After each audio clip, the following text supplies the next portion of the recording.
je vais ouvrir là. C'est toujours difficile d'ouvrir les séances, mais voilà, on va s'y mettre.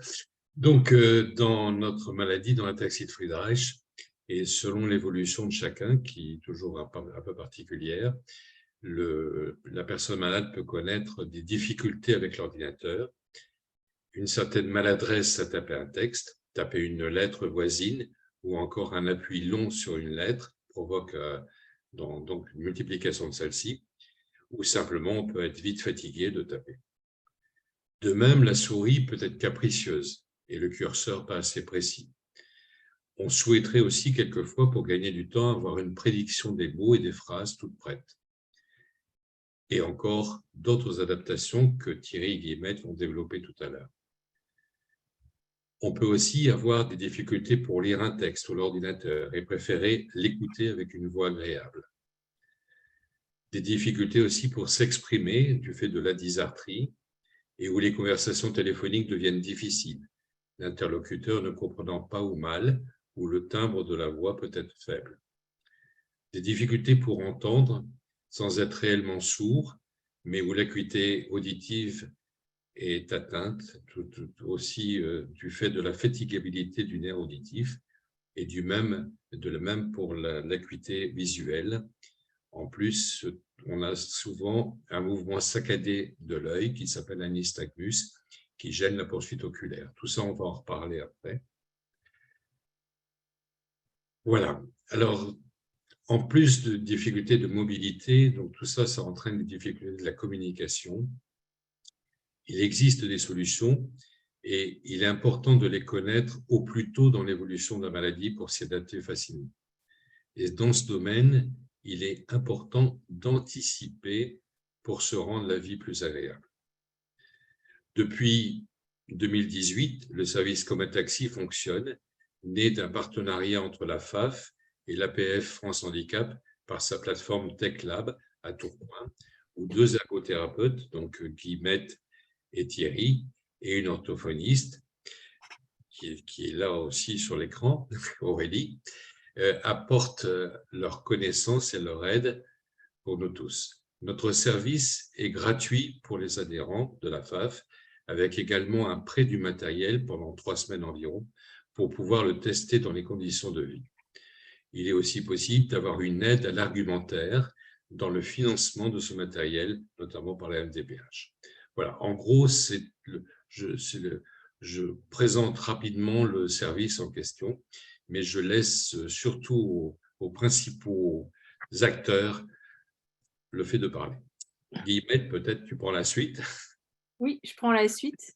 Je vais essayer, je voudrais partager mon écran avec vous, mais en gardant mon bureau d'ordinateur, mais j'ai l'impression que ce n'est pas possible. Je vais voir ce que j'arrive à faire. Bon, j'arrive pas à faire ce que je veux. C'est pas grave, je vais me dépatouiller autrement. Donc là, l'objectif aujourd'hui, il était de parler, d'évoquer un petit peu cette situation d'avoir un ordinateur à l'école qui va parfois un petit peu au-delà de juste préconiser un ordinateur. Il y a plein de questions qui se posent derrière tout ça. Pour illustrer ça, on a la chance d'avoir Jérémy avec nous aujourd'hui qui a fait des études et qui a bénéficié de la grande connaissance de Thierry sur le sujet, notamment, et qui voulait du coup partager un petit peu avec nous son expérience. Je vais juste vous détailler ce qu'on va faire aujourd'hui. Je vais prendre un tout petit temps après Jérémy pour détailler un petit peu les acteurs de l'inclusion scolaire. C'est un sujet qui est un peu nébuleux entre les plans d'accompagnement, les projets personnalisés, etc. Donc c'est un petit peu hors cadre, mais j'ai essayé d'illustrer ça parce que ça me semblait important de dégrossir un petit peu cette réalité-là. Et ensuite, on a pris 3 situations d'usage avec Thierry pour éviter de vous faire une liste un petit peu rébarbative de plein de solutions qui nous semblaient intéressantes. On les a illustrées un peu dans des situations concrètes. Et puis, on prendra un petit peu de temps pour répondre à vos questions, sachant que je me permettrai de m'échapper à 20h parce que j'ai une autre réunion après. Voilà, et du coup, je vous propose pour démarrer de laisser la parole à Jérémy pour le laisser témoigner. Donc pour ça, je vais arrêter mon partage. Hop. Et je pense que là, si tu prends la parole, Jérémy, c'est toi qui vas arriver au milieu de l'écran de tout le monde. D'accord. Bonjour à tous. Vous m'entendez bien? C'est tout. Vous m'entendez, c'est bon? Oui, on t'entend bien, Jérémy. Très bien, oui. Très bien. Bonjour à tous. Alors, moi, c'est Jérémy Saliba. Pour ceux qui ne me connaissent pas, je ne sais pas si tout le monde me connaît. Donc, moi, je suis attaqué comme vous de la région de Lyon. J'ai une grande sœur, Caroline, qui a la même maladie que moi, mais beaucoup plus évoluée. Euh, donc voilà, et puis on est tous les deux de Lyon. Ma sœur ne travaille plus, n'étudie plus. Et moi, je travaille encore. J'ai aussi. Donc alors, moi, j'ai terminé mes études, j'ai 24 ans. Je faisais un master. Donc j'étais encore à l'école jusqu'à l'année dernière, en 2022. J'ai obtenu mon master justement. Et donc, j'ai terminé mes études et maintenant, je travaille en intérim à mi-temps dans un laboratoire pharmaceutique sur Lyon et je fais de la communication. Donc, justement, je travaille tous les jours, toujours sur ordinateur, justement. Et puis, durant ma période de scolarité aussi, j'ai travaillé énormément sur ordinateur. Donc, je vais vous expliquer pourquoi. Donc, déjà, pour mon travail au niveau de mon intérim, comme je vous l'ai dit, je travaille toujours sur ordinateur. Je fais beaucoup de rédaction, justement, je tape à l'ordinateur. Enfin, avec des logiciels qu'on a mis en place avec Thierry Gumet, euh, on a mis en place des logiciels qui permettent de retranscrire la parole, donc d'écrire automatiquement ce que je dis, mais aussi par exemple, de changer de logiciel, de revenir à une page internet précédente, etc. Donc ça m'est beaucoup utile pour tout ce qui est rédaction aussi.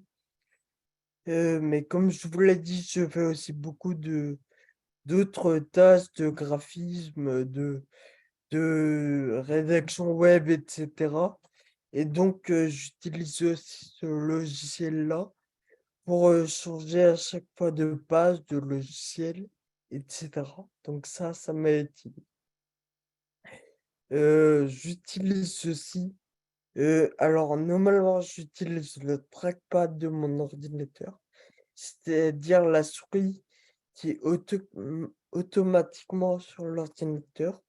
Et dû à la maladie, comme vous, je suppose, on a beaucoup comment dire, de gestes à coordonner. On n'est pas très précis. Et donc, justement, on a mis un autre outil en place avec Thierry Gumet. Donc, une souris qui permet de mieux apprendre les gestes et d'être plus précis. Euh, pardon. Et qui m'est aussi très utile. Donc, voilà pour les logiciels sur l'ordinateur que j'ai aujourd'hui qui me sont très utiles. Après, je sais pas si éventuellement vous avez d'autres questions pour moi, euh, mais je suis prêt à écouter vos questions.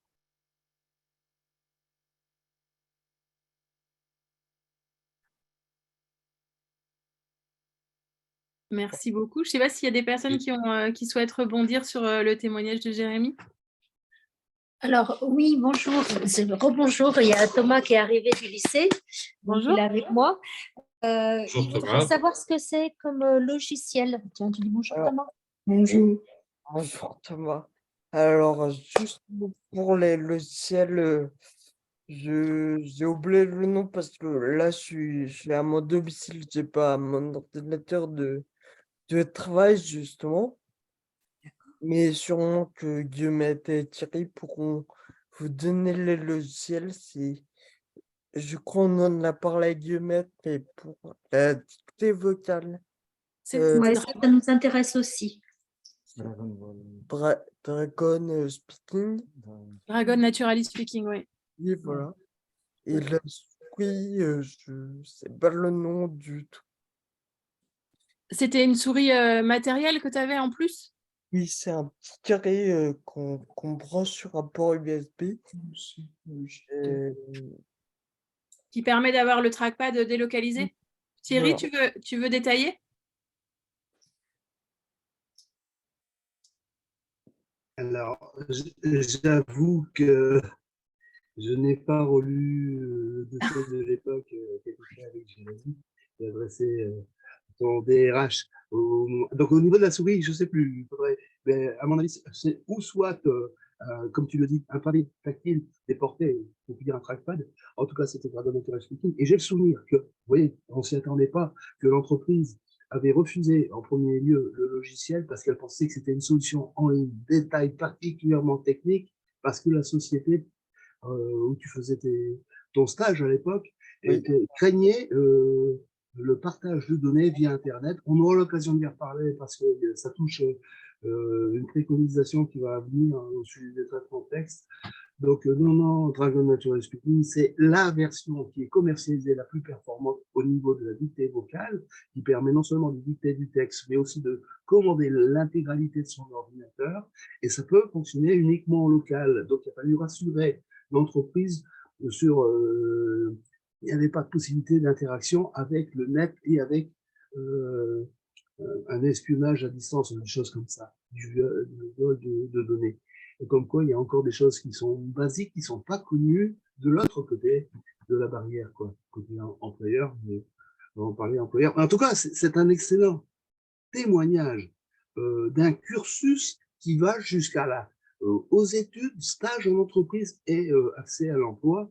Et on te remercie, Jérémy, de venir témoigner de ça, parce que pour des jeunes qui sont en difficulté au quotidien, c'est intéressant d'avoir des retours d'informations de gens qui ont connu les mêmes difficultés, parce que tu as dû en rencontrer énormément que tu n'évoques pas ici, mais qui font que tu t'es battu et puis bah, tu arrives à construire quelque chose de positif dans ton inclusion professionnelle et sociétale. Oui. Alors, moi, j'aurais encore une petite question. Bah, déjà, je vais féliciter Jérémy pour son parcours scolaire, pour toutes ses réussites.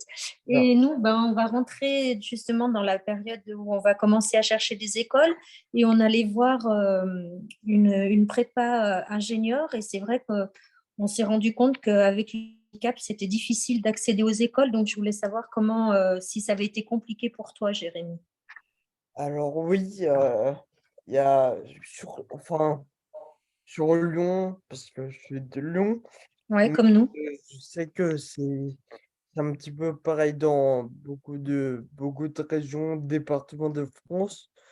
Il n'y a pas beaucoup d'écoles qui sont ouvertes au niveau du handicap, pardon, et qui ont jamais eu en fait d'étudiants ou de personnes en situation de handicap.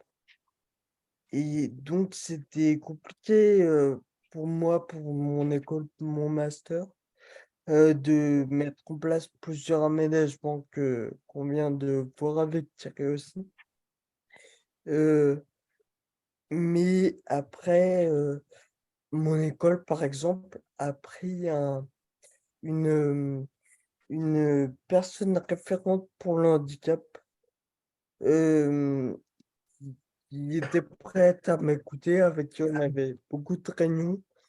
Et donc, petit à petit, au fur et à mesure, des aménagements sont mis en place et mes écoles ont justement écouté ce dont j'avais besoin pour aller le mieux possible dans mes études. Alors, tu étais dans quelle école sur Lyon, comme nous, on est également sur Lyon? Alors, moi, au niveau de quel cursus au niveau de après le bac? Oui, après le bac, oui. Donc, moi, j'ai fait un DUT après le bac à Lyon, hein, à l'UNI, D'accord. donc sur Villeurbanne, un DUT technique commercial. Donc D'accord. là, il y avait vraiment le, comment dire, le personnel de l'école qui était tout à fait à l'écoute au niveau des aménagements. Donc ça, et puis ils ont déjà eu des personnes en situation de handicap. Donc voilà. Après, ensuite, j'ai fait une licence de e-commerce à Lyon 1 aussi, à la DOA. euh, donc voilà. Et après ma licence, j'ai enchaîné sur un master, donc ce que je vous expliquais. Bravo, hein. Merci. Donc, j'ai fait un master à Gorge-de-Loup, à, à l'école IGF. Ah ouais. Et donc, là, c'est ce que je vous expliquais. Cette école-là n'a jamais eu de personnes en situation de handicap. Donc, au fur et à mesure, ils ont mis en place une référente pour le handicap au niveau de l'école. Et puis, qui ensuite m'a aidé, moi, à mettre en place les aménagements. Donc voilà. Et puis j'ai fini donc mon master l'année dernière. Et, j'ai enchaîné parce que pendant mon master, j'étais en alternance dans le laboratoire pharmaceutique, là où je suis actuellement. Et donc cette entreprise qui je suis très bien, l'équipe est à l'écoute de moi, de mes besoins, heu, a a souhaité me prolonger et était content de moi, donc on a discuté pour que je continue là-bas à mi-temps, donc voilà. Et je suis actuellement donc, ça me plaît. C'est très bien, Jérémy. Bravo. Bravo. Merci en tout cas. C'est tout à Bravo, fait Jérémy. l'exemple de Jérémy est tout à fait parlant, c'est-à-dire que le courage et la ténacité et la rencontre avec les corps enseignants fait que souvent les barrières tombent. Mais il faut savoir aller au-devant de ça. Voilà. Mais c'est bravo Jérémy. Et d'autres personnes ataxiques comme toi ont pu poursuivre des études supérieures et rentrer dans le monde du travail, comme Maxime là-haut, par exemple. Voilà. J'ai baissé la main. Voilà. Merci, Maxime. Voilà. Donc, on doit toujours bondir sur le témoignage de Jérémy. Donc, moi, j'ai 31 ans. Je suis le papa d'un petit garçon. Et oui, en gros, dans mes études, j'ai passé un bac, un DUT et après une licence. Et là, je travaille dans un bureau d'études électroniques depuis maintenant 8 ans cette entreprise. Donc, et puis 2-3 ans dans une autre avant.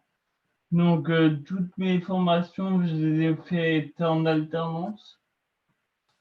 Comme tu as dit tout à l'heure, Bertrand, quand tu connais les gens, les barrières tombent.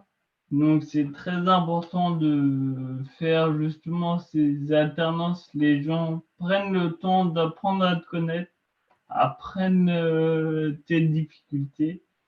Et par exemple, là, dans l'entreprise où je suis, j'ai plein de matériel et maintenant fait beaucoup de télétravail. Et enfin, beaucoup, moi non, parce que je suis à 400 mètres du boulot, mais, mais en gros, ce qui est important, c'est que moi, j'ai qu'un ordinateur et j'ai tout le temps double et j'ai qu'à brancher ce qu'on appelle un dock. Et dessus, il y a mon clavier et ma souris, un deuxième, voire un troisième écran. Et en fait, ça permet de prendre déjà de se concentrer plus ou moins sur ce qu'on veut. Et puis en plus, ce qui est très important, c'est d'utiliser de moins en moins la souris, mais les raccourcis clavier, où on peut faire une liste très exhaustive. Mais par exemple, moi, je fais beaucoup de code et il y a plein de raccourcis pour dupliquer des lignes, les inverser, des lignes de code ou même verrouiller l'écran, changer de fenêtre. J'utilise, on va dire, 90% du temps que le clavier. Donc voilà. On t'entend. Merci. Merci Maxime. Je prends le relais pour la suite ou Oui, il y a Vivette. d'autres Oui. interrogations? Vas-y. Alors, je vais partir sur quelque chose d'un petit peu plus théorique. Alors,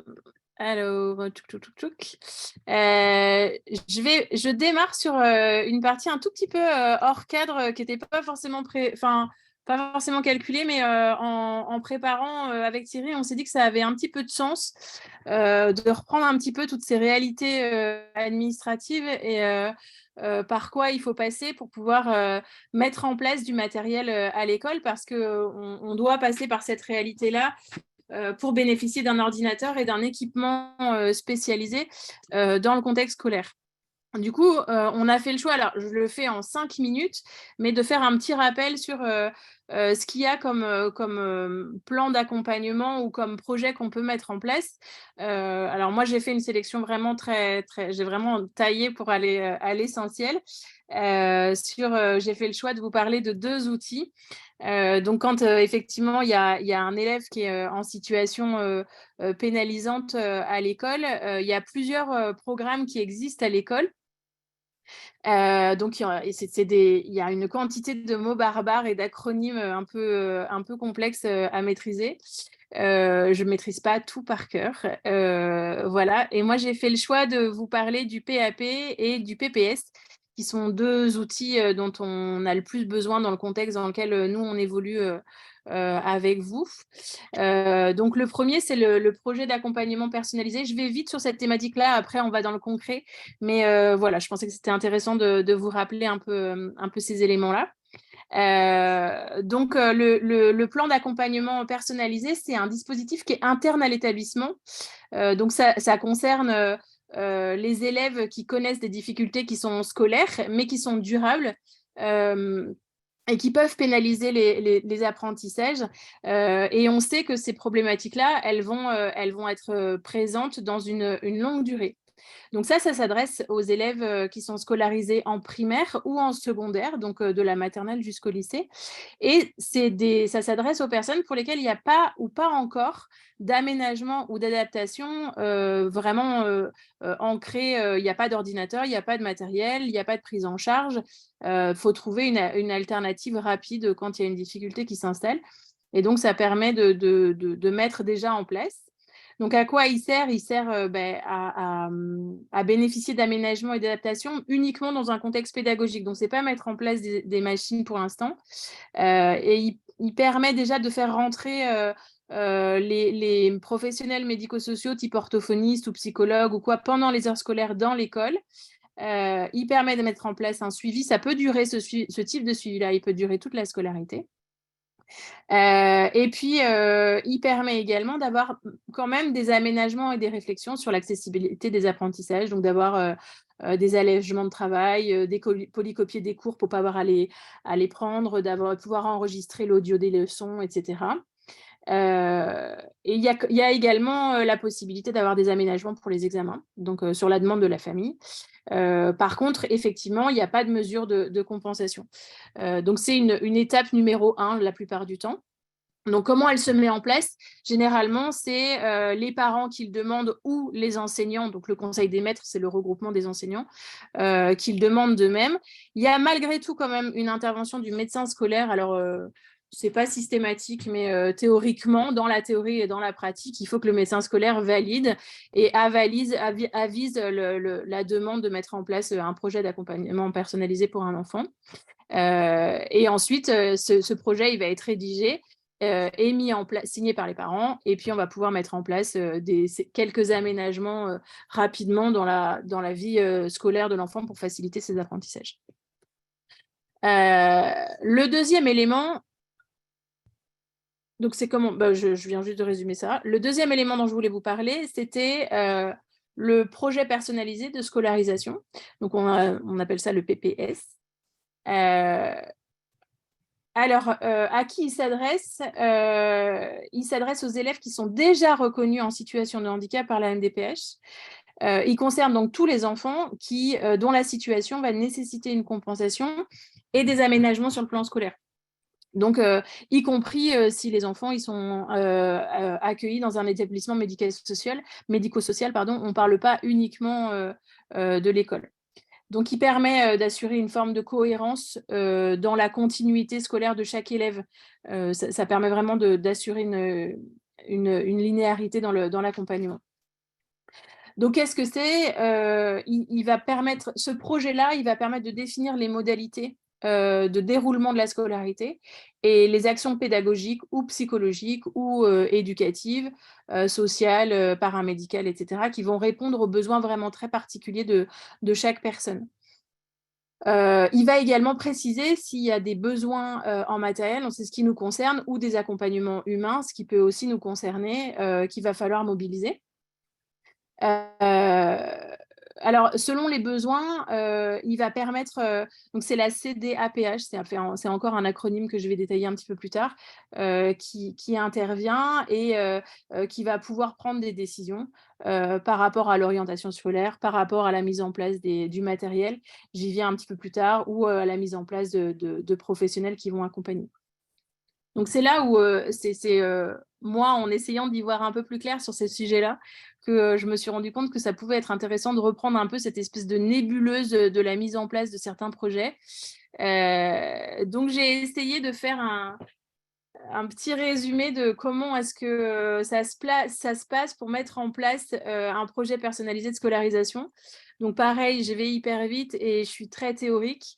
Je me suis rendu compte que c'était pas simple et que ça nécessitait l'intervention de plein de super-héros qui, chacun avec son huile de coude, va pouvoir faire avancer les choses. Pardon pour la mise en page où j'ai dû aller un petit peu vite tout à l'heure. Du coup, il y a des choses qui ne sont pas encore bien claires. Donc, l'initiation de ce genre de demande, ça provient soit des parents, soit de l'enseignant et de l'équipe éducative qui, souvent, c'est l'enseignant qui va dire là, on arrive à une situation où il va falloir mettre en place un PPS. Donc, il y a toujours, évidemment, un lien avec les parents, forcément. Et donc, l'équipe, elle va faire une proposition de projet. Et c'est les parents en fait qui doivent le remplir, ce projet. Donc c'est un document CERFA que je peux vous transmettre si besoin. C'est un document administratif qu'il faut transmettre à la MDPH.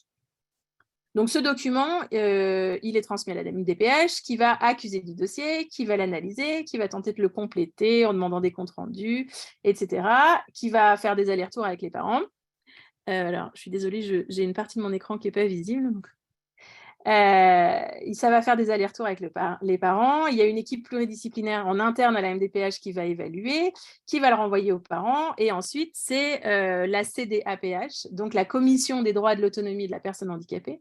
Donc, c'est ceux qui décident cela. C'est eux qui vont décider si, oui ou non, on peut mettre en place ce fameux projet personnalisé de scolarisation. Donc, à partir de là, j'ai une partie de mon écran qui n'est pas visible. Hop. Donc, une fois que la CDAPH a tranché, a décidé, elle peut ou pas, mais la plupart du temps, elle le fait, mettre en place un enseignant référent à la scolarisation qui, lui, il est mandaté pour faire le lien dans tous les différents intervenants pour pouvoir coordonner tout le monde. et pouvoir avoir une seule personne référente avec tous les professionnels qui gravitent autour de l'enfant. Donc, c'est vraiment l'interlocuteur privilégié, théoriquement, qui peut permettre à chaque élève d'étudier dans les mêmes conditions que ses camarades. Et il intervient, si la demande, elle vient entre la maternelle et le lycée. Donc là, cet enseignant référent, il met en place une ESS, c'est une équipe de suivi de scolarisation. Et c'est une équipe qui va être chargée d'assurer le suivi des décisions qui sont prises par la CDAPH. C'est pas simple. Et cette équipe, on va retrouver toutes les personnes qui interviennent dans la mise en œuvre. Donc, on a les parents, on a l'enseignant référent, on a les enseignants de l'élève, on a le ou les accompagnants s'il y en a, des AESH, le chef d'établissement, le psychologue scolaire. Les professionnels de santé, donc même si c'est des professionnels qui sont des libéraux, ils sont conviés à venir à cette ESF. L'idée, c'est vraiment de coordonner et que chacun amène sa pierre à l'édifice pour s'assurer que la proposition soit pertinente. Et puis, les professionnels sociaux qui vont intervenir. Et tout ce petit monde va devoir remplir un document qui s'appelle le GEVASCO. Donc, c'est le guide d'évaluation des besoins en compensation en matière de scolarisation. C'est un document officiel qui va regrouper toutes les informations sur les situations de l'enfant pour qu'elles puissent être prises en compte dans l'évaluation de ses besoins. Et c'est ce document-là qui va permettre à la MDPH et donc à la CDAPH de se faire une idée de la scolarisation de l'enfant et de ses besoins en termes d'aménagement pour sa scolarité. Donc, évidemment, là, c'est encore les parents qui vont intervenir pour renvoyer le dossier à la MDPH. Et la MDPH va trancher si oui ou non on met en place ce fameux PPS. Donc ça, c'est si la demande est relativement simple.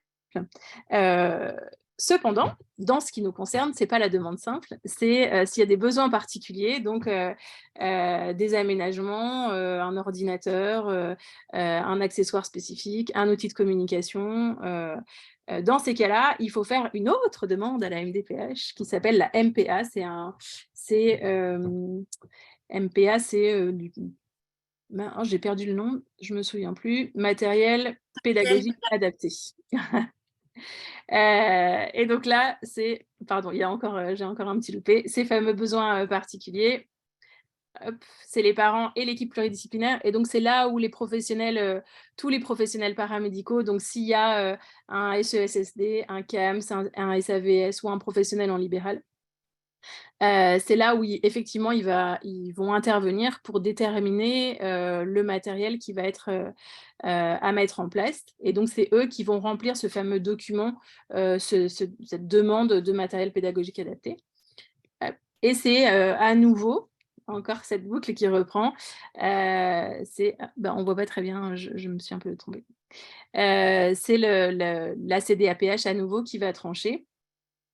Et les parents vont recevoir une notification qu'ils vont devoir transmettre à la DSDEN. Donc, la DSDEN, c'est la Direction des services départementaux de l'éducation nationale, qui, eux, vont les transmettre aux structures publiques qui vont mettre le matériel à disposition de l'école. C'est pas très simple, c'est pas évident. Donc, c'est là où la famille va recevoir du matériel pédagogique adapté, qui va signer une convention de prêt. Je fais deux petits apartés avant de vous parler vraiment concrètement des solutions qu'on peut mettre en place à l'école. Ce matériel, il reste la propriété de l'éducation nationale. Et c'est un service de gestion qui a le matériel. Donc, dans ce contexte-là, vous n'êtes pas propriétaire du matériel, donc il est conseillé quand même de prendre une assurance pour éviter toute problématique. Deuxième aparté, le matériel pédagogique qui est mis à disposition des enfants, c'est du matériel qui fait appel, enfin c'est un appel d'offres en fait, donc on n'a pas toujours le choix du matériel qui est mis à disposition, à moins qu'il y ait des demandes vraiment très, très, très, très spécifiques qui sont faites dans le MPA en amont. Donc, ce n'est pas toujours très évident, mais il faut vraiment anticiper vraiment beaucoup au moment de la demande de matériel pédagogique adapté. S'il y a besoin d'une souris vraiment très spécifique, d'un trackball, d'un pointeur ou de logiciels vraiment très particuliers. Sinon, vous récupérez un ordinateur qui est déjà prééquipé avec les logiciels et les applications qui ont fait l'objet de l'appel d'offres du département dans lequel vous êtes. Voilà, donc je voulais un petit peu reprendre, alors c'est très rapide cette réalité un peu administrative-là. Je sais que les 3 précédentes dia, elles sont un peu indigestes. Alors, selon si ça vous intéresse ou pas, je me propose d'en faire un poster un peu plus propre avec les documents téléchargeables plus facilement et des explications un peu plus concrètes. Donc voilà, si ça vous intéresse, je m'attelle à faire un document un peu plus accessible. Je vous laisserai me dire ce qui vous intéresse. Moi, j'aime bien tes pictogrammes. Oui, au début, j'avais mis des petits dessins d'une maîtresse, d'un enseignant, et puis en fait, en faisant ces recherches-là, je me suis rendu compte qu'en fait, c'était pas comme ça, que c'était pas les bonnes représentations. C'est vrai que ça paraît un peu complexe tout ça, mais je pense que si on veut prévoir une rentrée scolaire en septembre et d'avoir le matériel, il C'est faut maintenant. pratiquement commencer en avril. Oui, pour que ce soit même sûr maintenant. ou même maintenant à la rentrée, pour prévoir le matériel pour l'année prochaine, j'ai l'impression. C'est ça. Et en fait, c'est vrai que j'étais un peu hors champ en présentant cette réalité-là Oui, c'est de la matière de l'inclusion scolaire. important de parler de la Mais complexité. je crois vraiment que ça fait partie de l'accompagnement que de considérer ces éléments-là. Et c'est bon de le savoir. Voilà. Voilà. Donc voilà, si ça vous intéresse, je reprendrai, je ferai un petit poster un peu plus accessible et un peu plus lisible de ces étapes sur au moins ces deux projets-là qu'on met en place. Alors, je vais rentrer un peu dans ce qui nous appelle aujourd'hui. Et du coup, avec Thierry, on s'est dit que pour que ce soit plus digeste, plutôt que de vous faire une liste de plein de solutions qui existent, on les a intégrées dans des situations d'usage un peu concrètes. On en a choisi une au primaire, une au collège et une au lycée. Une dans les études supérieures, pardon. Pour la toute première, je vais laisser la main à Thierry. On a imaginé une petite fille qui a 9 ans, qui est en CM1, qui a une ataxie de Friedreich, qui écrit encore avec un stylo, mais qui se fatigue très vite, qui commence à se faire gronder un peu parce qu'elle n'arrive pas à relire ses devoirs, parce que les pattes de mouche ne sont pas très claires, et qu'il y a de plus en plus d'exigences scolaires. Malgré tous les aménagements, à ce jour, elle n'est pas encore autonome et elle demande de plus en plus d'aide. Et du coup, je vais laisser la parole à Thierry. Alors, on a eu un petit bug de mise en page des dias. Du coup, c'est lui qui va projeter directement depuis son ordinateur les différentes dias dont il a besoin. Voilà, Je ok, te Guillemette. laisse prendre la main, Thierry. Oui, on mentionne simplement, voilà, je ne pouvais pas encore partager mon écran. Je suis... J'ai cliqué, vous le voyez? Non, pas Non. encore. On te voit, mais pas l'ordinateur. Je refais partager l'écran.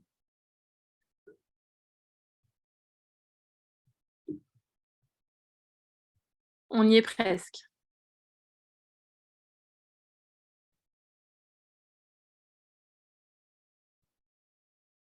Ça va être bon là?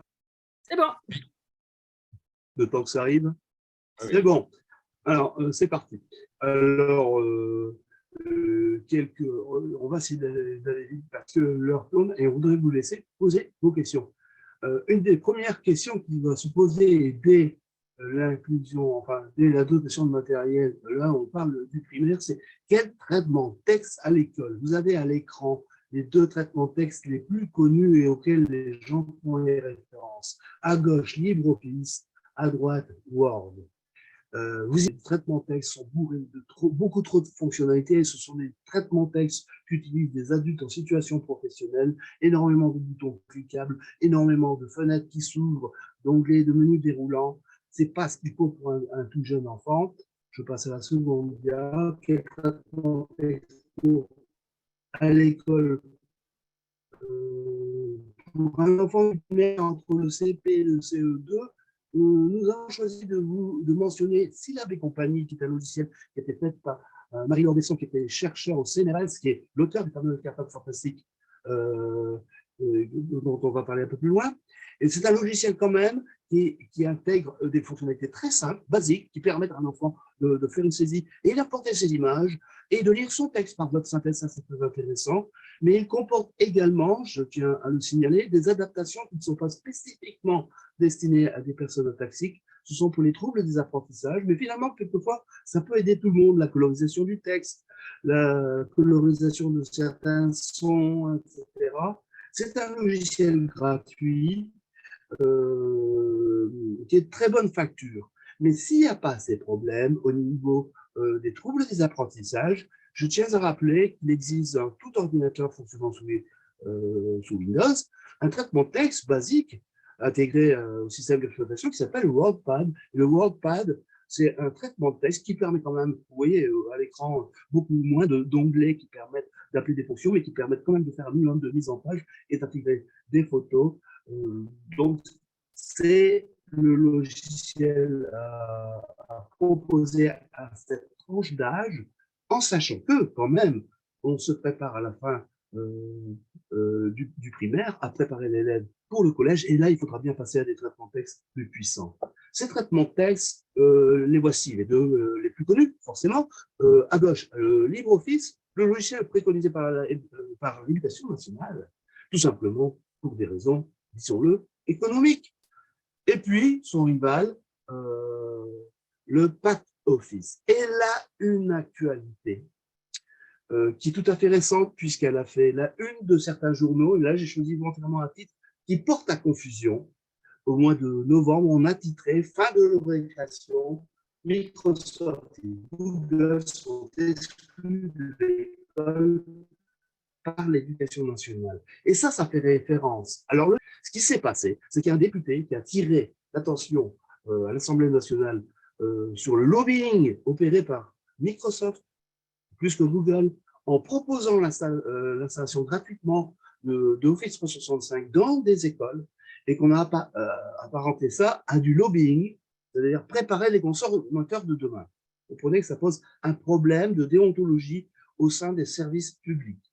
La deuxième raison, c'est que, et là, ça fait référence à une décision de justice de la Cour européenne, c'est qu'on exclut au sein de la communauté européenne aujourd'hui des solutions de traitement de texte liées à une mise en ligne des outils, un hébergement, ce qui est le cas d'Office 365 via le cloud dans un territoire situé en dehors de l'Union européenne.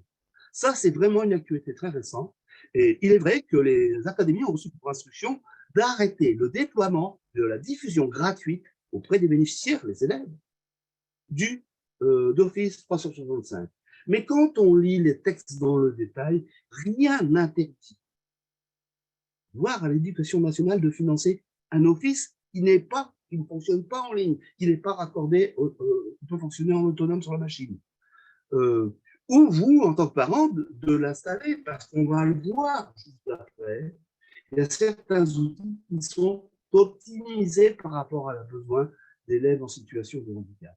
Donc, il y a un flou actuellement qui ne va pas ranger les choses si vous demandez, par exemple, un office pour votre enfant. Il faut premièrement que ça soit argumenté dans le dossier adressé par les thérapeutes ortho-ergo et appuyé, si possible, nous on aime bien que le bilan ergo soit approuvé par le médecin qui est prescripteur, qui suit l'enfant, quoi, et qui supervise la prise en charge. Et que dans l'argumentaire, on mentionne pourquoi on demande Word, parce qu'on ne donnera pas Word gratuitement. Et il existe des logiciels qui fonctionnent mieux qu'avec LibreOffice, et des logiciels de compensation qui ne fonctionnent pas sous LibreOffice. Voilà. Exemple, le ruban Word du cartable fantastique, c'est encore le plus connu. Et pourtant, son auteur, Marie-Laure Besson, a quitté le cartable fantastique pour créer son propre outil à partir de ses codes sources qui s'appelle Studis.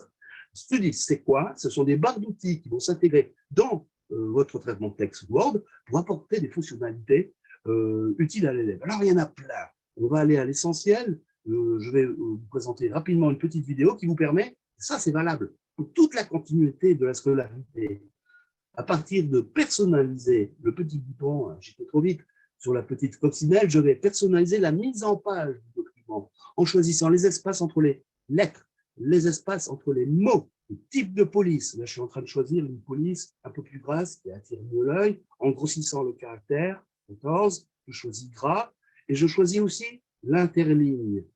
Et en faisant OK, enregistrer, voilà, vous voyez, j'ai appliqué le style en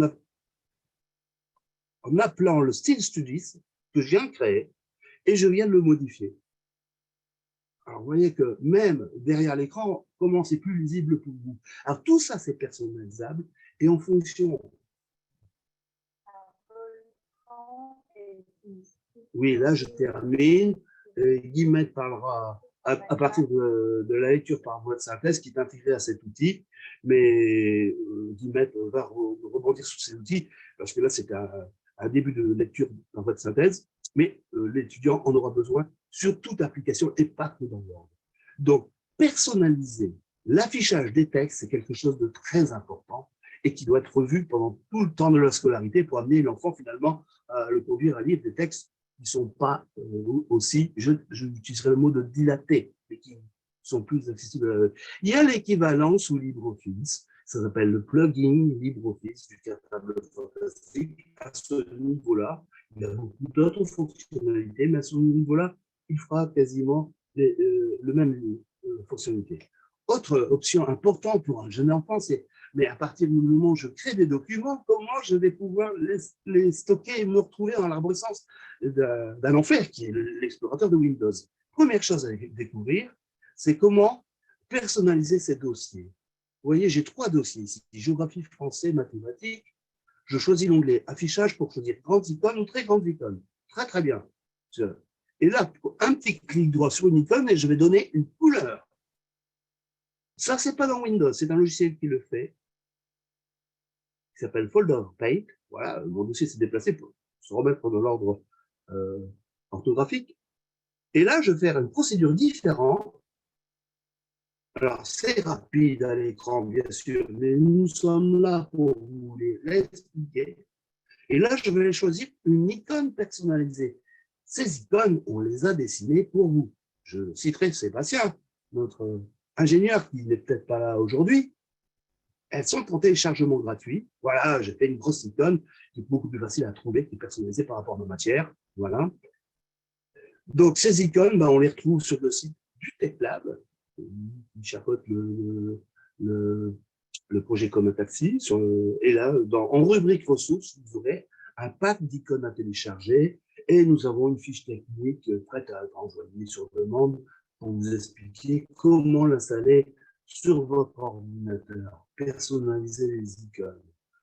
Un autre outil intéressant qu'on va mettre en place très vite et qui va suivre pendant la scolarité au collège, c'est l'outil classeur qui est encore une fois un outil qui fonctionne en titre de complément Word. C'est un logiciel qui va permettre d'intégrer dans Word les dossiers thématiques des matières pour ne pas avoir à naviguer dans l'explorateur de Windows pour enregistrer ces documents. Vous voyez ce que ça donne ici. Je suis sur un traitement de texte Word, je clique sur l'onglet classeur et je clique sur l'onglet géographie, mes dossiers sont là. Dans le dossier devoir, je vais ouvrir mon dernier travail. Le voici, il s'affiche. Et là, je vais une photo mémorisée, je suis prêt à être intégré dans mon document. Voilà. Je rappelle mon outil classeur. Et là, je l'enregistre dans mon dossier classeur. Je n'ai pas passé par l'arborescence de Windows. À la limite, c'est plus vite fait qu'en manipulant des dossiers matériels. Je pense que c'est fini pour passer à la dia suivante. Voilà. Les supports de cours. Alors, de gauche à droite, vous n'avez là que des documents PDF qui sont le format le plus utilisé à l'école pour transmettre des travaux numériques à l'élève via les espaces numériques ENT de travail. ENT. À gauche, vous avez un support de cours qui est, alors là, les enseignants ont plein de bases de données pour pouvoir s'approvisionner en documents correspondant aux matières et au niveau scolaire. Donc, ce sont des supports de cours au format PDF. Vous avez à droite un support de cours qui a un devoir à compléter, avec des zones à remplir, toujours au format PDF. À droite, vous avez un scan de prise de notes. Alors ça se fait avec une réglette scanner. On va les voir très rapidement affichés à l'écran dans une dia suivante. C'est une fois qu'on a balayé à partir de la réglette le cahier des copains, on récupère sa prise de notes, mais la prise de notes, on va la récupérer au format image et PDF, mais elle ne sera pas éditable. Pour une question technique, elle le sera d'ici quelques temps. Il faut encore que le logiciel s'améliore un petit peu. Et à droite, vous avez les manuels scolaires qu'on peut vous proposer au format PDF. Ça, c'est très important, on va y revenir. Alors, le logiciel qui va nous permettre de travailler sur ces documents s'appelle PDF Exchange Editor. Il y en a plusieurs, c'est celui qui est le plus utilisé au sein de l'éducation nationale en règle générale. Vous avez l'adresse, bien sûr, vous récupérerez le PDF, le PowerPoint, je pense que c'est prévu. Vous avez l'adresse de téléchargement, il est disponible en version zippée à installer sur l'ordinateur ou en version portable. Version portable, pour les détails, ça ne s'installe pas sur l'ordinateur, mais c'est quand même exploitable. Donc, par exemple, à partir d'une clé USB. Alors, une fois que c'est téléchargé, vous avez la première barre d'outils qui est complète et qui n'est pas à utiliser pour un enfant du primaire. Parce que vous avez trop de boutons, de menus, tout est complet. Là. Le logiciel permet de construire ses propres barres d'outils simplifiées. Au TechLab, nous avons fait une barre d'outils simplifiée qui est en téléchargement sur notre site avec des instructions pour qu'elle s'affiche dans le logiciel une fois qu'il sera lancé. Première chose à faire, première chose possible avec le logiciel, c'est d'annoter des pages. J'ai ici un exemple extrait d'un manuel scolaire. Je vais pouvoir sélectionner du texte. Alors si, là, j'y suis arrivé tout de suite, quand ce n'est pas possible, parce que le document est protégé, il faut lancer un OCR de page. OCR, ça veut dire reconnaissance optique de caractère. Vous voyez ici, mon texte étant sélectionné, je peux choisir la couleur pour souligner des passages importants dans mon document. Je peux de la même façon barrer du texte ou souligner du texte, on va aller plus vite, ou dessiner des formes, comme par exemple une flèche. Là, ma flèche n'est pas très visible, mais j'ai tous les outils de dessin pour personnaliser ça. Je vais la grossir en taille, là, pour marquer un passage important. C'est de la notation d'écran. En fait, tous ces éléments que j'ai apportés sur mon document, ils sont en premier plan par rapport à mon document PDF. Et quand je vais enregistrer, le document calque avec les annotations sera enregistré en premier plan du document d'origine. Là, je fais un carré qui peut être utile pour, par exemple, dans des exercices de devoir, encadrer les bonnes réponses. Le trait précédent pour relier des bonnes réponses. Ce sont des exercices classiques proposés au primaire. Et là, je vais terminer en faisant une capture d'écran qui vient d'un livre où j'ai fait mon exercice que je peux très rapidement réintégrer dans mon traitement de texte qu'on a vu précédemment. Voilà. Écrire sur le document, c'est possible à partir de l'outil machine à écrire. Il est là. Il suffit de définir. Alors là, j'ai un document, c'est un devoir. Là, je complète les légendes du schéma ci-dessous. Là, je saisis ma réponse, le cône volcanique. Je vais pouvoir, bien sûr, j'ai tous les outils pour personnaliser si c'est utile. Le choix des polices, le choix des couleurs, la taille des caractères. Voilà, là je repasse sur la barre d'outils simplifiée. Pour créer une note, oui. Une note, c'est quoi? Alors ça peut être créé par l'enseignant, ça peut être créé par l'élève pour pouvoir créer un post-it. Pour pouvoir, là en l'occurrence, j'écris à étudier pour lundi. Ensuite, je vais refermer cette petite note, mais elle sera toujours présente. Je récupère mon curseur. Elle sera toujours présente en cliquant sur la note, elle va se réouvrir. La chose intéressante, c'est que si je fais ça à partir de PDF Exchange Editor, si je vous l'envoie et que vous n'avez pas PDF Exchange Editor, mais vous avez par exemple le lecteur Adobe, ben vous ouvrirez toutes ces fonctionnalités dans votre document et elles seront cliquables. Alors voilà, dernière chose au niveau de la lecture vocale de documents, les deux aspects importants. Si je sélectionne un texte, j'espère que Zoom vous permettra la loi exige que d'entendre la voix de synthèse. Aux personnes en situation de handicap. Voilà. C'est une vidéo que j'avais déjà présentée lors d'un webinaire. Donc, je vais vous montrer, mais ça ne va pas durer longtemps, comment on change les voix sur votre ordinateur. Par défaut, vous aurez la voix Hortense. Si vous souhaitez qu'il y ait une voix féminine, si vous souhaitez deux autres voix, la voix de Julie ou la voix de Paul, nous avons un utilitaire qui a été fait par Sébastien. Sébastien, ça fait 2 fois qu'on parle de toi, qui est un utilitaire installé sur votre machine qui débloque des voix qui ne sont pas en version Synthé 5. Là, j'ai cliqué sur le bouton enregistrer ma voix. Alors, c'est très faible, vous allez mieux l'entendre. OK. Voilà, j'ai une note vocale enregistrée au micro. L'exercice numéro 6 et 9 au lundi prochain. Complétant de ce que nous avons vu en cours. Alors, ça, pédagogiquement, c'est très intéressant parce que ça permet à l'enseignant d'envoyer à distance des commentaires personnalisés à un élève, mais ça permet aussi à un élève d'apporter des réponses vocales à un exercice si sa saisie est trop lente ou s'il aime, s'il préfère utiliser cette formule pour participer, répondre aux exercices. Alors, on a parlé des manuels scolaires, j'accélère un petit peu. Une information importante, parce que ça c'est un texte de loi qui est sorti en juillet 2016. L'exception au droit d'auteur en faveur des personnes handicapées permet à des organismes à but non lucratif de communiquer aux personnes en situation de handicap des versions adaptées des œuvres protégées. Alors, les œuvres protégées, ça peut être un roman, ça peut être un manuel scolaire. Et sur le site du ministère de l'Éducation nationale, vous avez accès par département à la liste des organismes, des associations, en règle générale, qui ont candidaté et qui ont accès aux bases de données des serveurs, des éditeurs de livres pour vous communiquer le livre au format numérique. Le problème, c'est que les manuels numériques sont fournis au format texte, au format image, excusez-moi, et que le texte n'est pas sélectionnable. Difficile de rentrer des notes dans ces documents, c'est impossible, impossible de le sélectionner pour le lire par voie de synthèse, etc., etc. Ce qui a amené à une association, alors une association pour y être adhérent, ça coûte 25 € par an. Cette association s'appelle Booking. Quand on est adhérent, il faut envoyer un certificat médical comme quoi l'enfant est en situation de besoin.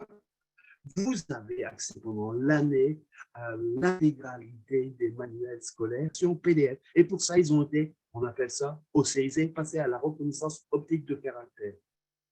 Donc, beaucoup de familles se tournent vers cette solution parce que trop souvent, on a de la difficulté à obtenir auprès des associations qui se sont fait connaître et qui travaillent finalement que localement une version de manuel scolaire au format PDF avec des informations éditables. Alors, un livre numérique, bah, ça fait tout de suite au moins 150 pages. Ça peut aller jusque-là. Alors, voici comment le logiciel va nous permettre, voilà, je suis sur un exercice, sur un livre, j'ai cliqué sur l'onglet ajouter un stylet sur la page 101 de mon manuel scolaire. Et cet onglet, je l'ai nommé exercice pour lundi. Là, je modifie la taille de mon onglet.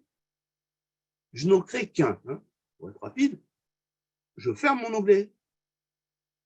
Je reviens à ma page de couverture et je vais fermer mon livre. Mais au moment de le fermer, j'enregistre pour mémoriser mon onglet. Voilà. Voilà, PDF e-change à l'état vierge. Je réouvre mon livre et je n'ai qu'à cliquer sur l'onglet signer, exercice pour lundi, pour me retrouver directement à la bonne page. Vous voyez, c'est ultra rapide et ça peut accompagner longtemps pendant la scolarité. Je rappelle que PDF e-change est un logiciel gratuit. Les scanners, pour pouvoir récupérer des documents PDF, voici très rapidement 3 familles. Les souris scanners qui sont à utiliser en balayant sur un document, par exemple le cahier d'un copain pour récupérer une prise de notes sélective. mais la souris scanner se connecte sur l'ordinateur allumé en place.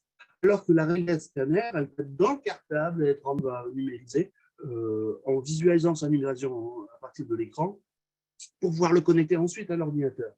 Troisième famille de scanners, c'est pouvoir photographier, ça devient la mode, à partir de son smartphone, un document support papier pour pouvoir le récupérer sur sa machine via la messagerie ou via le cloud. Ce qui vous amènera peut-être à poser une question en commentaire. Quid de l'autorisation d'un élève à avoir un téléphone à l'école, même à partir du primaire, parce que c'est interdit au primaire et au collège, mais il y a une dérogation pour les personnes en situation de handicap. Je vais terminer rapidement sur les outils mathématiques. Bien au primaire, on découvre les outils mathématiques à partir des opérations, les 4 opérations. À gauche, j'ai mis une solution en ligne qui n'est pas vieille du tout, qui s'appelle Tramopé, et qui permet d'apprendre à poser les bons chiffres au bon endroit dans les opérations. Mais c'est une solution en ligne. Pour en revenir à l'outil, barre d'outils de Word, là, je suis en train de... J'ai cliqué sur l'outil barre d'outils mathématiques de Word, je saisis la même opération, 525 divisé par 5, et mon opération, elle va se construire. Alors, j'ai peut-être un peu zappé cette vidéo parce que, vous voyez, la division va se faire à l'identique de l'image de gauche, mais là, la vidéo est un petit peu lente. C'est un petit peu dommage parce que vous avez la possibilité, juste après, d'appeler la table des diviseurs, des multiplicateurs par 5, ce qui est vraiment, cette barre d'outils, elle est très bien faite par une personne qui s'est beaucoup impliqué dans l'inclusion scolaire. Les outils mathématiques à l'école primaire, c'est aussi une initiation à la géométrie. C'est une solution récente, en ligne, pas libre, libre bien sûr, elle est gratuite, mais qui permet d'apprendre à manipuler l'équerre, le compas et la règle à partir de dessins libres ou de faire des exercices qui correspondent réellement au niveau du primaire. Là, la vidéo est très courte. C'est apprendre à dessiner un carré. Dans la partie exercice, on a même la vocalisation des consignes par voie de synthèse.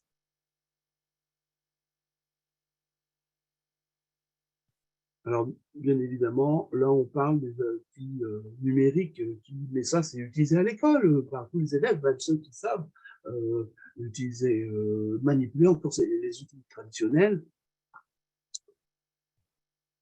Un autre outil mathématique, c'est OpenBoard, parce que avec en plus le rapporteur, mais il paraît qu'on peut faire de la géométrie sans rapporteur. Les spécialistes commenteront. OpenBoard, c'est un logiciel libre qui est utilisé, qui vient de Suisse, qui est utilisé par les enseignants pour projeter des images sur les tableaux blancs interactifs. Si l'élève est équipé de ce logiciel, il peut en bénéficier. Voilà. Je termine en revisitant la barre d'outils Studis. L'onglet GeoGebra, le rendre actif, ça sera nécessaire. Sachez que cet outil est vraiment bien fait. Les menus qui sont inutiles pour l'élève, on peut les masquer. Mais l'outil GeoGebra, ça sera le tremplin par rapport à la géométrie en classe de 6e. Alors GeoGebra, ce ne sera pas à vous de... Vous pourrez peut-être accompagner votre enfant comme vous accompagnez les travaux traditionnels sur le support papier, mais les exercices pédagogiques, ils seront présentés par l'enseignant. Une information à vous faire connaître, c'est mon collègue Guillaume Durieux, à qui je fais des formations sur le thème de l'inclusion scolaire, une chaîne YouTube, et il a fait un tuto qui est enseignant qui permet de rendre l'apparence visuelle des éléments tracés plus visible pour les jeunes. Voilà, excusez-moi si j'ai accéléré le temps de parole, mais là j'en ai terminé parce qu'on va passer au collège. Je vais arrêter mon partage d'écran et rendre la parole à Guillemette. Merci. Alors, je vais essayer d'être extrêmement efficace pour qu'on puisse avoir le temps de se poser des questions sur la suite. Alors, je me remets en lecture. Je vais aller vite, mais je vais essayer d'être claire quand même. Donc là, on va évoquer une personne qui est au collège en 4e, qui est déjà en fauteuil roulant manuel, qui est aidée par ses camarades et ses déplacements pour l'installation. Il maîtrise plutôt bien son ordinateur. Et aujourd'hui, il commence à y avoir des difficultés visuelles et notamment un nystagmus qui s'installe, qui commence à le pénaliser. Et du coup, par rapport à la lecture, ça devient une situation difficile. Donc, pour pouvoir lire en 4e, on a souvent des œuvres à lire. Pour pouvoir lire, il y a déjà des supports matériels, mais qui ne sont pas forcément évidents à manipuler pour pouvoir cibler une ligne. Pour ça, il y a des solutions logicielles qui peuvent exister. Donc, j'en ai sélectionné 2, mais dans les lecteurs immersifs, on peut trouver cette solution-là.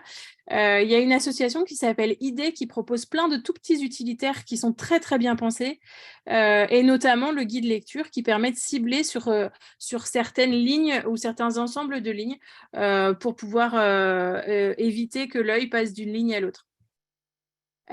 Autre élément, le lecteur immersif, donc je vous le montre dans une petite vidéo juste après. Il est vraiment très intéressant à connaître, notamment par rapport à cet outil de lecture-là. Je ne sais pas si c'est la dia suivante. Ouais, voilà. Je vais vous montrer là le lecteur immersif. Donc là, je suis sur Word Online, donc sur Office 365. Et je vais importer un texte. Donc j'ai été choisir un texte de Cyrano, un passage de Cyrano de Bergerac. Et je vais l'importer dans cet outil-là sur le document Word. Donc pour ça, ensuite je vais aller donc là je vais importer, je suis dans Word, j'importe, j'ai fait un copier-coller du document PDF. Il m'a récupéré mes illustrations. Et je vais dans l'affichage et je vais travailler l'apparence de mon texte pour qu'il soit plus lisible. Pour ça, il m'a déjà supprimé tous les éléments qui peuvent pénaliser visuellement les choses. Et je vais pouvoir travailler sur la taille de mon texte, sur l'espacement entre chaque texte, sur le choix de la police de caractère, sur différents thèmes visuels pour les voir en plus clair. Alors, je vais choisir le vert, pas forcément parce qu'il est plus visible, mais parce que sur le filtre, on le verra plus facilement tout à l'heure. Alors, ça nous concerne un peu moins, mais ça peut être intéressant. On peut changer les catégories grammaticales, enfin, voir visuellement les catégories grammaticales de chaque mot. Ce n'est pas forcément ce qui nous intéresse ici, mais malgré tout, ça a du sens de vous le préciser. Et puis, dans les préférences de lecture ici, on peut faire un guide de lecture avec un focus sur chaque ligne, sur 1, 3 ou 5 lignes. Alors, pareil, pour favoriser la compréhension, on peut avoir un imagier qui illustre chaque mot. Alors, je n'ai pas enregistré mon écran correctement, donc normalement, la synthèse vocale, là, lit en mot à mot chaque texte, chaque mot quand je positionne mon curseur dessus. Et vous voyez là, à titre d'exemple, qui peut l'illustrer également pour soutenir la compréhension avec des pictogrammes. Et puis, sur le bouton en bas, je peux activer la lecture avec un surlignage. Donc ici aussi, on peut choisir une voix d'homme ou une voix de femme. Activer un surlignage dans la synthèse vocale. Donc, on n'entend pas ma synthèse vocale parce que je n'avais pas fait mon enregistrement d'écran correctement, mais c'est la synthèse vocale qui prend. Alors, on voit cet assistant de lecture là qui n'est pas encore opérationnel, donc j'aimerais bien pouvoir vous en parler ultérieurement, mais pour l'instant, ce n'est pas encore opérationnel pour qu'on en parle. Pour faciliter également la lecture des œuvres, il y a aussi un autre élément qui peut avoir du sens, c'est de passer par des outils de livres audio. Alors, il y a Audible, par exemple, où on peut récupérer les livres et les écouter. Toujours dans la lecture de texte, il y a des éléments qui permettent d'utiliser la synthèse vocale pour pouvoir entendre le texte, voire même pour pouvoir avoir un suivi visuel. Donc, je vous en place 3 ici. Il y a Orato, Balabolka et Natural Reader qui sont des éléments dans lesquels, alors c'est des traitements de texte dans lesquels on intègre du texte qu'on veut écouter. Donc, ça demande des manipulations en amont. Malgré tout, ça permet d'entendre le texte.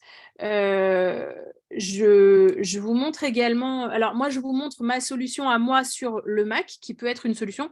Je voulais quand même vous montrer comment on peut faire et illustrer le fait d'entendre un contenu avec la synthèse vocale. Donc là, je vous montre la solution du lecteur de texte. Je me suis trompée, ce n'est pas un lecteur d'écran, c'est un lecteur de texte sur un Mac. Alors, normalement, là, il y a la synthèse vocale. Donc, je sélectionne mon texte ici. Et puis, je vais dans mon menu et je vais commencer la lecture.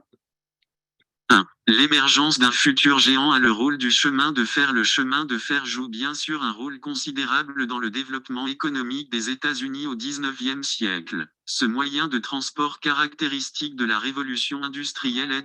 Alors, vous voyez que ça demande quand même des manipulations de la souris, quoi qu'il arrive, soit de copier-coller du texte dans un éditeur de texte, soit d'aller activer la lecture. Ce n'est pas forcément ce qu'il y a de plus évident. Malgré tout, ça permet quand même d'entendre le texte et d'en favoriser sa lecture. Je poursuis dans ma situation. Ce jeune garçon qui est en quatrième, il a également des leçons à étudier. Au bout d'un moment, la saisie de texte à l'ordinateur peut être fatigante ou pénible. Dans ces cas-là, on peut compléter la saisie de texte par d'autres alternatives. Il y a notamment la possibilité d'enregistrer le texte. Donc ici, j'aime assez celui de gauche, le multimémo, parce qu'il est assez... il n'est pas trop encombrant, mais les boutons sont assez faciles d'accès. Après, on a ces outils qu'on peut utiliser sur un enregistreur vocal sur son smartphone, si l'enseignant est d'accord avec ça. Et puis, une autre alternative pour pouvoir compléter la retranscription du cours, c'est de prendre les dias en photo. Thierry vous a évoqué tout à l'heure la possibilité d'avoir un recours pour pouvoir utiliser son téléphone à l'école. Et une fois qu'on a son cours en photo, ça peut être intéressant de récupérer. Donc, si le professeur projette du texte, projette une leçon entière, de la prendre en photo. Et ensuite, il y a des solutions qui permettent de prendre le texte qui est sur une photo et d'en extraire le contenu pour pouvoir le manipuler dans un traitement de texte. Alors, il y a plusieurs solutions. J'aurais pu vous parler de TextLive qui permet d'extraire de l'appareil photo directement sur un iPhone ou un outil Apple. Comme ce n'est pas forcément la solution la plus générique, j'ai choisi de vous montrer Lens. Donc ici, je vais vous montrer comment, depuis Lens, alors j'avais sous la main un livre de CM1 d'histoire géo, donc ce n'est pas de la quatrième, mais je vais le prendre en photo avec mon outil Lens. Je sélectionne le texte qui m'intéresse. Oh, regardez, je reçois des trucs super chouettes en parallèle. Et puis, je vais récupérer le texte. Donc, vous voyez que le texte qui était sur la photo, je le récupère dans un élément qui va pouvoir être éditable. Et donc là, je vais l'envoyer. Donc, je peux l'envoyer vers un traitement de texte si ça m'intéresse. Moi, je vais l'envoyer par mail pour pouvoir l'avoir sur mon ordinateur. Et donc, je peux l'envoyer assez facilement sur n'importe quel traitement de texte pour pouvoir l'éditer et le travailler. Donc, je vais un petit peu rapidement. Évidemment, on en a parlé et Jérémy vous en parlait tout à l'heure, la retranscription des cours avec des logiciels de reconnaissance vocale. Pour ça, on a rédigé un article complet. Alors, complet, il n'est pas exhaustif, mais il y a beaucoup d'informations qui est déjà accessible sur le site de la FAF. Effectivement, cette solution, elle est possible. Le fait de retranscrire ces leçons ou de retranscrire du texte avec une reconnaissance vocale, elle est possible quand on ne gêne pas son entourage, d'autant que le choix du micro est quand même extrêmement important. Depuis peu, Thierry a travaillé avec une entreprise pour qu'il puisse importer un produit qui s'appelle un micro silencieux qui permet de se positionner sur la bouche et que de l'extérieur, on ne dérange pas les personnes ou les autres étudiants dans une salle de classe ou d'études pour retranscrire ces cours. Et effectivement, on parle dans le micro et ça ne dérange pas les personnes qui sont autour de nous. Donc, c'est assez récemment sur le marché français. Les quelques personnes qui l'ont testé en sont plutôt satisfaites. Moi, je n'ai pas encore eu l'occasion de le tester, mais c'est un outil à suivre. Et je termine sur une dernière situation. Je voulais évoquer la situation de l'université. Voilà, il vous parlait d'une personne qui serait correctement équipée, avec son ordinateur, qui maîtrise l'usage, qui est en lien avec la mission handicap. Alors, c'est vrai qu'on n'a pas parlé de la mission handicap des universités, mais je n'avais pas le temps. Voilà. Et s'il est correctement équipé, qu'il bénéficie de l'aide de ses camarades pour le soutenir dans ses déplacements et l'installation de la communication, et sa vue qui baisse, il a besoin d'aménagement par rapport à sa vue et puis de pouvoir corriger des textes puisqu'il les voit pas forcément. Et puis, il a de plus en plus de mal à utiliser la souris et son clavier. Donc, qu'est-ce qu'on va pouvoir lui proposer? Donc, je vous montre deux petites dias pour terminer, enfin 3. On peut, sur le sein, donc ça doit et ça a déjà fait l'objet d'un webinaire spécifique sur l'aménagement de Windows et du Mac, enfin en tout cas de l'ordinateur, des options qui sont nativement installées dans un ordinateur pour le rendre plus accessible, sans forcément rajouter des logiciels. Donc j'illustre ici combien on peut agrandir et contraster le pointeur de l'ordinateur. Et puis, avec des pointeurs alternatifs. Donc, vous voyez, en bas, il y a des joysticks qui existent, des trackballs, des systèmes qui sont vraiment dédiés et qu'on peut aménager en fonction des besoins de la personne. Et puis, à l'écran de l'ordinateur, quand on ne peut plus pointer sur les touches de son clavier, on peut faire apparaître un clavier visuel, virtuel, qui apparaît sur l'écran. Et puis, on va pointer avec sa souris sur les lettres du clavier. Donc vraiment, je m'excuse d'aller aussi vite. Et puis, je voulais juste évoquer, on l'a pas vraiment évoqué jusque-là, la possibilité d'avoir une relecture logicielle des outils. Et donc, voilà, j'illustre avec une petite vidéo. Alors, c'est la vidéo publicitaire, mais je trouve qu'elle indique plutôt bien comment ça fonctionne. Bonjour, voici comment utiliser le correcteur d'Antidote pour éliminer les fautes et améliorer votre style. Vous pouvez utiliser Antidote directement là où vous écrivez. Lancez le correcteur avec la petite fiole qui se trouve en bas sur Windows ou en haut sur Mac, à partir d'un traitement de texte, d'un courrieleur, d'un tableur, d'un logiciel de présentation ou de publication. Dans le cas d'un navigateur, utilisez la fiole dans la barre d'outils. Le correcteur souligne des détections. En rouge, des erreurs à corriger et en orange, des erreurs potentielles. Consultez les explications de l'infobulle. Au besoin, cliquez sur les liens pour ouvrir les dictionnaires ou les guides à la bonne page. Double-cliquez pour corriger et le changement se fait automatiquement dans le document d'origine. Vous pouvez aussi corriger la typographie et améliorer votre style. Répétition, tournure à surveiller, phrase trop longue, Antidote vous offre tous les outils pour rendre vos écrits plus clairs et percutants. Les autres volets du correcteur servent à examiner un texte sous tous ses angles, comme l'analyse grammaticale ou les champs lexicaux. Et ces fonctions ne sont que la pointe de l'iceberg. Plongez pour en savoir plus. Bon, évidemment, c'est la vidéo publicitaire du logiciel que je n'ai pas sur mon ordinateur. Donc, je m'engage à faire une vidéo qui sera un peu plus propre pour une prochaine présentation. Voilà, et donc pour clore cette intervention, j'avais une petite vidéo un peu surprise qui permet de voir un petit peu tout ce qu'on peut faire avec son ordinateur. Et donc, je vais laisser la parole je vais laisser Jean conclure cette intervention. Si ça marche.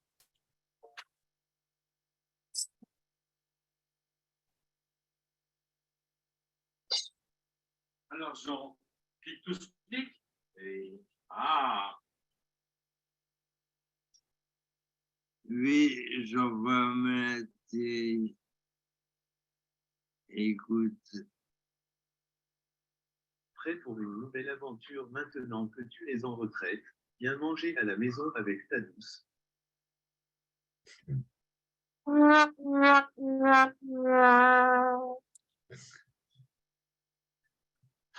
Alors, Oui, je veux dire que Informaticien de métier, à cause de la maladie, j'aurais pu ne plus toucher à mon ordinateur il y a plus de 10 ans. Et grâce à mes différentes petites astuces que je vous dévoile en un fichier PDF, eh bien je continue ce petit plaisir quotidien.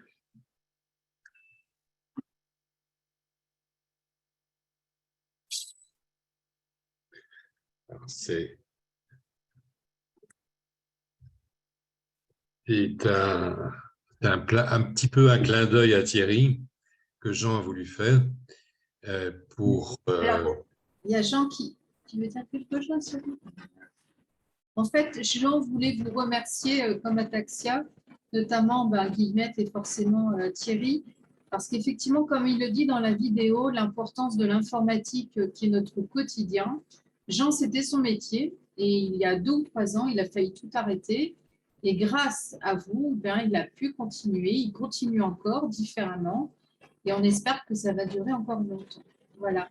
Donc, il voulait vous faire un petit clin d'œil et vous dire que voilà, c'est hyper important de faire appel à des gens dont c'est le métier pour très vite détecter les besoins et faire en sorte que tout aille beaucoup mieux. Donc, merci beaucoup de la part de vous. Avec un grand plaisir. Avoir tout ce qui existe, c'est des questions un petit peu, est-ce que tous les ergothérapeutes de terrain sont au courant de toutes les possibilités que vous avez déclinées là-dedans? Non. Non. Non, c'est un vrai constat à l'issue de 3 ans complets d'intervention avec Comataxi. Vraiment, il a eu ça d'extrêmement riche, ce travail qu'on a fait avec Comataxi, de pouvoir constater qu'il y avait aujourd'hui l'ambition, elle n'est pas de former tous les ergothérapeutes de terrain, elle est vraiment de proposer des interventions en binôme entre des ergothérapeutes qui ont cette casquette. Alors, j'aime pas ce mot d'expert parce qu'il est un peu...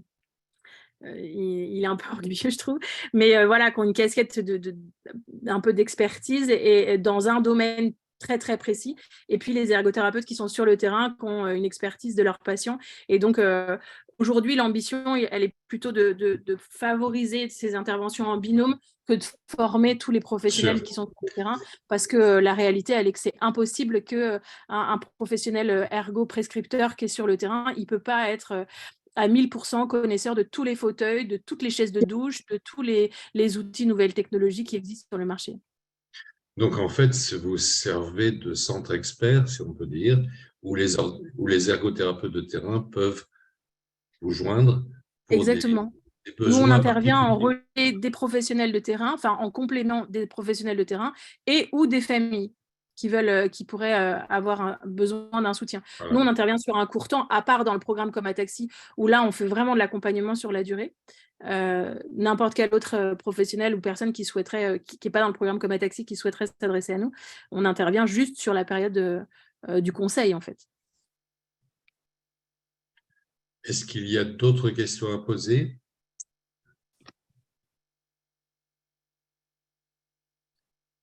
Oui. J'en ai vu quelques-uns dans les questions. Jérémy, en fait, c'est Jérémy qui demandait le lien pour télécharger Antidote. Alors, Antidote, ce n'est pas un logiciel gratuit, c'est un logiciel payant. Donc, je n'ai pas forcément le lien de téléchargement. En revanche, je peux t'envoyer, il me semble qu'on a une fiche technique, mais je vais t'envoyer des informations sur le sujet mardi matin, parce que je ne travaille pas lundi. Merci. Je me le note.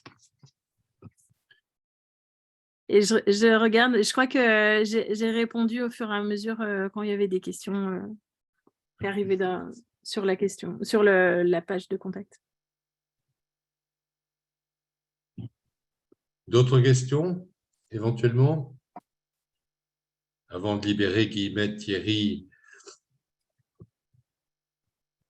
Non, pas trop. Donc, ce projet qui est devenu maintenant un service, il faut le faire fonctionner, bien sûr, parce qu'il est là pour ça. Et on a absolument voulu ça, et surtout de favoriser l'autonomie de la personne ataxique depuis le départ. Et j'insiste toujours sur dire que dès les premières difficultés scolaires, c'est de tout de suite faire appel pour ne pas s'enfoncer dans des travers. Voilà. Voilà. Tout à fait. Et si jamais il y a une question quelconque, pas hésiter. Alors, il faut passer par Bertrand pour un accompagnement du service. Mais ensuite, on échange et on essaie de trouver ensemble des solutions.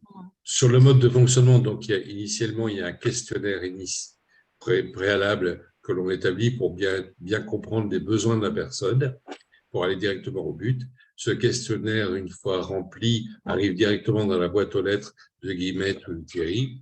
Et à partir de là, il y a un contact qui se fait avec une suite dans le temps, voilà, qui s'établit. Exactement. Excuse-moi, vous trouverez... Oui, une question. Quel logiciel conseillez-vous pour les maths? Je suis en train de répondre, en fait. Tout va dépendre de la classe, de l'ordinateur, des capacités de la personne concernée. Du coup, j'étais en train de répondre par écrit que peut-être on pouvait s'appeler pour prendre le temps vraiment d'évaluer et de répondre très concrètement aux besoins. Je peux peut-être apporter un complément d'information sur la question. C'est que nous avons eu connaissance pendant un certain temps, au niveau des études supérieures, après le baccalauréat, d'étudiants qui avaient des difficultés à un certain niveau d'études, de renseigner leur traitement de texte de formules mathématiques assez poussées. Et qu'un logiciel qui a très bien fonctionné jusqu'à une certaine époque s'appelait Handy Math avec un H. Bon, non, si vous tapez Handy Math, vous avez l'IRIT du côté de Toulouse. Alors, ils sont en train de refaire le logiciel en y ajoutant les voies de synthèse pour la lecture pour des personnes qui ont des difficultés visuelles. Et ça générait certains petits bugs pour que le logiciel soit compatible avec les récentes versions de Office 365 et de la dernière version de LibreOffice. Donc, on a détecté quelques petits bugs. Nous sommes plusieurs à être en relation avec la personne qui construit le logiciel. C'est un logiciel qui est gratuit et qui va forcément, je m'y engage, enfin, c'est pas concerné, mais le logiciel refonctionnera parce qu'il a fonctionné. Mais actuellement, on se trouve dans une période intermédiaire. Et ça, c'est une réponse pour les professionnels et voire même les étudiants niveau lycée, pour avoir accès à... Ça se comporte comme un clavier affiché à l'écran avec toutes les formules mathématiques. Bon, au minimum, ce qu'il faut connaître, c'est les barres d'outils d'équation de LibreOffice et de Word, mais le logiciel Handy Math a prétention d'aller beaucoup plus loin. C'est une information récente, on l'a traité encore cette semaine en rentrant en relation, en faisant des remontées des bêta-tests. Alors, sur le site de la FAF, il y a déjà beaucoup de choses concernant les services de Comataxi. Je voudrais saluer Thierry qui est à la retraite, qui continue malgré tout, et on le voit ce soir, à être présent parmi nous. Et moi, j'ai toujours beaucoup d'émotions parce que c'est grâce à Thierry qu'on a pu mettre en place au départ ce service, et Guillemette est venue après rejoindre Thierry dans ce parcours, et Aurélie aussi. Donc, je suis ému voilà, dans tout ce parcours de vie qu'on a eu ensemble. Voilà. Mais c'est pas fini. Alors, puisque tu dis ça, oui, bon, maintenant, sans les gens l'ont découvert, ceux qui ne savaient pas et qui me connaissent, à partir de vidéos de genre vidéo fort sympathique, donc, une personne va arriver au sein du Tech Lab parce qu'il y a une place vacante, quoi, et qui va continuer avec Guillemette le programme Comataxi, dont je me retire, mais je reste en relation avec l'équipe et en parfaite harmonie, en parfait tempo. Donc, on continue à échanger sur plein de sujets. Et en tout cas, si je suis nouveau retraité, je suis aussi nouvel adhérent à la FAF, donc je propose des services à toute personne qui souhaite me contacter. Mais à partir du moment sur les thématiques qu'on aborde, que ça se fasse en transparence complète avec mes collègues du Tech Lab. Mais bon, voilà, c'est dit. Merci de votre dévouement à tous les trois. Voilà. Merci. Je voudrais juste ajouter que quand vous ouvrez le site de la FAF, c'est marqué les services. Vous cliquez là-dessus et vous allez trouver le contact pour Comataxi. Bien. Écoutez, belle soirée. Merci beaucoup. Merci à vous.